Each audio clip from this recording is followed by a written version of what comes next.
Master mind हे बघा गलत काम हो गया। वहाँ पर गाड़ी खड़ी है आदित्य ठाकरे की, थोड़ी देर के बाद प्रकट होते हैं सुपर कॉप सचिन वाजे। डिफामेशन नोटिस भेजा आदित्य ठाकरे, आज तक जवाब नहीं दिया उस नोटिस पे। कॉग्निजिबल ऑफेंस है, गैंगरेप और मर्डर का केस है। मास्टर माइंड हे बघा पुलिस अधिकारी का स्टेटमेंट, अभी हम उसका, हमको भी कई ऑनेस्ट पुलिस अधिकारी हेल्प कर रहे हैं और आपके पत्रकारों में से भी एक दो बहुत क्रूशियल इंफॉर्मेशन दी है हमको, बात भी करा के दी है, वो भी आई विटनेस लोग हैं।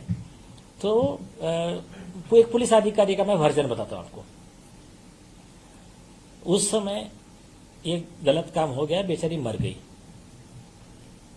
वहां पर गाड़ी खड़ी है आदित्य ठाकरे की, उस समय मालवनी पुलिस को बुलाया जाता है। तो मालवनी पुलिस के वन ऑफ द पर्सन के स्टेटमेंट में बता रहा हूं उस समय के। जैसा बुलाया जाता है तो वहां पर ये लोग, उनकी गाड़ी वाड़ी पहुंच गई है। थोड़ी देर के बाद प्रकट होते हैं आपके सुपर कॉप सचिन वाजे। वो कहते हैं कि अभी हमने चार्ज लिया, अब आप जाओ वापस पुलिस स्टेशन। बोले क्यों? अरे बोले अभी हम स्टोरी बनाएंगे, वो हिसाब से जब आपको बोलेंगे तब आपने एंट्री मारना है।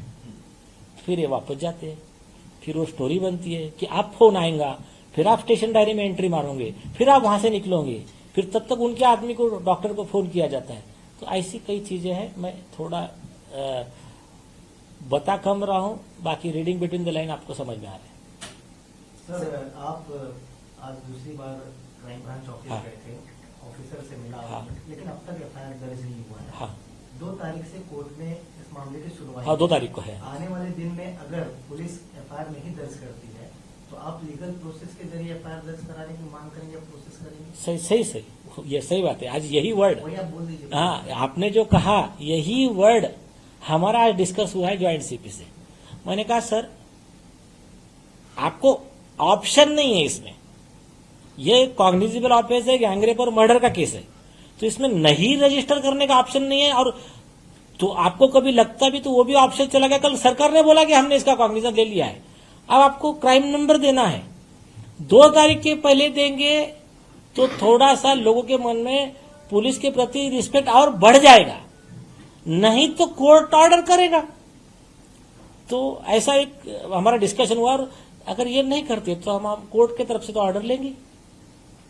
सर, इस केस में आदित्य ठाकरे जी का बार बार नाम आ रहा है, तो क्या आपके तरफ से और भी कोई इनके ऊपर कोई केस नए किए गए हैं या फिर कोई कार्रवाई होगी, ऐसा कुछ?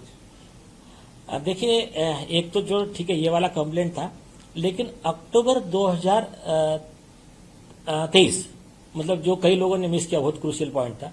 अक्टूबर 2023 में क्या हुआ, पीआईएल फाइल हुआ था सितंबर में अपने रशीद खान पठान साहब का, supreme court and high court litigation association.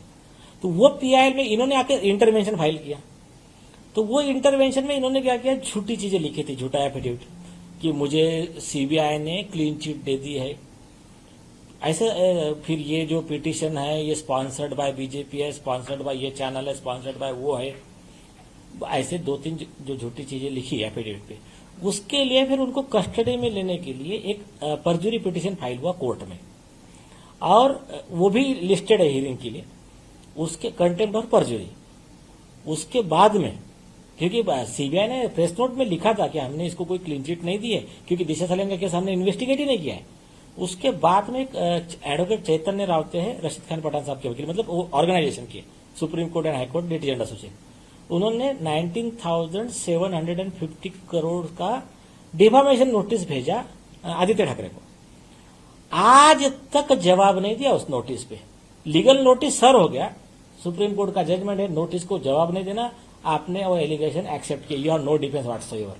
तो अब उसके बेस पे हम सूट फाइल कर रहे हैं उस पर।